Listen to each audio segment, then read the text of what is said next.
This week on Worldwide Gaming, we have our final episode of the season. We look at the top 10 pathetic heroes and villains, and an interview with the guys at Batman Arkham Origins. Hello and welcome to the last episode of Worldwide Gaming for the season. I'm your host Ryan. I'm Liz. And I'm John. And since we're not going to have another chance to do this, why don't we talk about the best games that we thought came out this year? So Liz, why don't we start with you? I'm going to start with the unpopular opinion. I liked Saints Row 4. No, wrong. John? Why was that? I didn't like the Saints Row series after, I love 2. 2 is awesome. You're one of those people. Yeah, 3 is just way off the deep end, and 4 is even worse. That's what I love about it. I love that Saints Row is just so self-aware that it's like, hey, you want some crazy sing-alongs with your companions? Have it. Hey, you know that thing that they did in GTA? We're going to do that, but really badly, because we know that you want that. It knows what it is, and that's why I love it. It tries to be Saints Row 3 too much, right down to, Saints Row 3, the moment where you're skydiving, and you've got Kanye playing behind you. Yeah. This one tries to recreate that so many times in this game, it just gets boring. The time you're on the rocket and it's got Aerosmith. I have not laughed as hard at a video game as I have when that happened. So, sorry, not sorry. That's my favorite game. I'm not even going to apologize at all. It was perfect, all right, as far John. as I'm concerned. So my game of the year was Grand Theft Auto 5. I thoroughly enjoyed it. I really liked the way that the 3 characters worked and interweaved with each other, and also how seamless, or how attempted to seamless it was between single player and multiplayer. So it got a lot better, as it did. I mean, all the bugs at the start were kind of annoying, but you kind of expect that with online games, especially one as popular as Grand Theft Auto 5. $1 billion.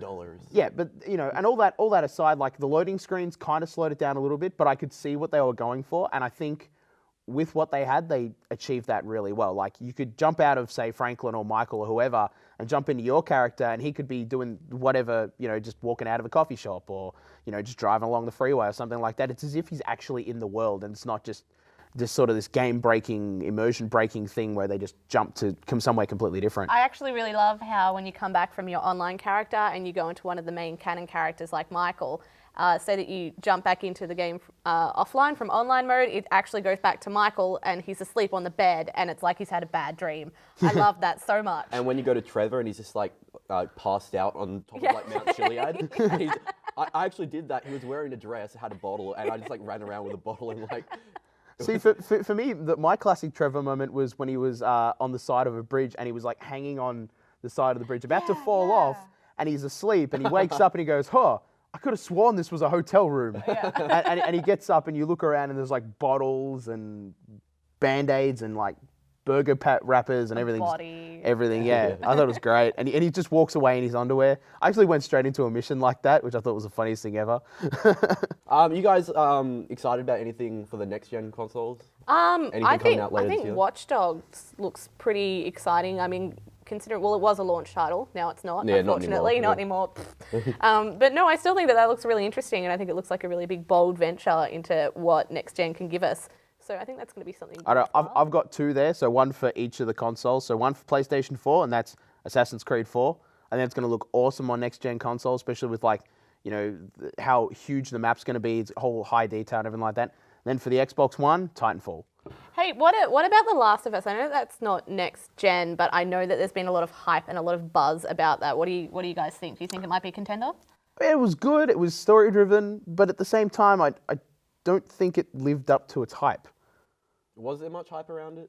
Yeah, there was a lot of hype. People were going nuts about it. I mean, the story was great, but the gameplay wasn't that good. Yeah, see, I think that they got the expression, the emotion, and the acting, and everything like that. All the dialogue was just fantastic. It was above and beyond what we usually expect from video games, but the gameplay was just so boring and tedious. Yep. I guess it's kind of too bad that GTA 5 came out in the same year. So sorry. It doesn't matter what else we've mentioned. Everyone's going to be like, GTA 5 anyway, but All right. Yeah. I think we're finally going to go to the forecast.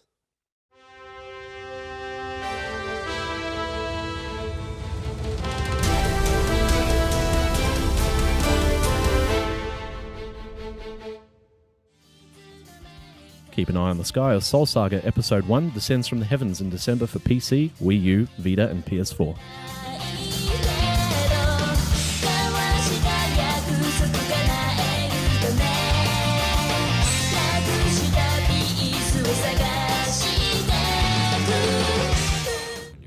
You could say the weather will be spirited with the upcoming release of Murdered Soul Suspect for PC, PS3, and 360 sometime in 2014. My killer didn't bring a weapon, so he used mine? Hey, come back! Brighten up this otherwise dark and dreary day with Treasure Noughts releasing for the 3DS in December.